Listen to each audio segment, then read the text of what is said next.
అసలు night production అనేది day టైంలో నేను ఎప్పుడు కూడా వీళ్ళతో ఎప్పుడు చేయలేదు కానీ చాలా ఇంట్రెస్టింగ్గా ఉంది. ఫ్యాక్టరీ విజిట్ ఈ టైంలో నేను విజిట్ చేస్తానని నేను ఎప్పుడు అనుకోలేదండి. ఎందుకంటే నేను ఎప్పుడు ఏదైనా విజిట్కి వెళ్తే డే టైం వెళ్ళేవాడిని, కానీ ఇలాంటి మిడ్ నైట్ వెళ్ళడం ఫస్ట్ టైం. పదండి ఈ టైంలో మన ఫ్యాక్టరీలో ఎలా ఉందో సిచ్యువేషన్ చూద్దాం.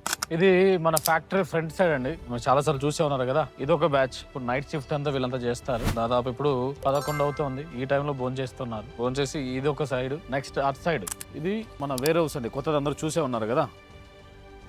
డే షిఫ్ట్ అయిపోయింది, ఇప్పుడు నైట్ షిఫ్ట్. మీరు చూస్తే కంప్లీట్లీ దాదాపు ఒక 60 వెహికల్స్ ఈ పక్క, అటు సైడ్ ఒక 40 వెహికల్స్, నియర్లీ 100 వెహికల్స్. మన వెహికల్ అన్లోడ్ చేసి వస్తా ఉందండి. ఇప్పుడు రీసెంట్ గా ఈ వెహికల్ చూసాం కదండి, కొత్త వెహికల్ అన్లోడ్ అయిపోయి ఇప్పుడే రీచ్ అవుతుంది. మన ఐచర్ నాన్ లోకల్కి వెళ్ళిందండి. ఇంకొక ఊరు. 3 వెహికల్స్ అంటే 3 వెహికల్స్ బయట తిరుగుతూనే ఉన్నాయి. ఇప్పుడు టైం 11 అవుతుందండి. డే అండ్ నైట్ 2 షిఫ్ట్లు కూడా చేస్తున్నాం. సేల్ ఎక్కువ ఉండడం వల్ల, ప్రొడక్షన్ తక్కువ ఉండడం వల్ల చాలా ఇబ్బంది పడేవాళ్ళం. డీలర్లకు కూడా కరెక్ట్ టైం కి స్టాక్ ఇవ్వలేక చాలా రోజులుగా ఇబ్బంది పడుతూ ఉండేవాళ్ళం. ఇక మీద నుంచి ఆ ఇబ్బంది లేకుండా ఉండడం కోసం నేను బాగా ఫోకస్ పెట్టడం జరిగిందండి ఫ్యాక్టరీ మీద. సో అందువల్లే డే అండ్ నైట్ 2 షిఫ్ట్లు కూడా వర్క్ జరుగుతూ ఉన్నాయి. ఇంకా నుంచి ఎవరు వేణు మోటార్స్ లో వెహికల్ కోసం వెయిట్ చేస్తున్నాం అనే వర్డ్ లేకుండా చేయబోతున్నాను.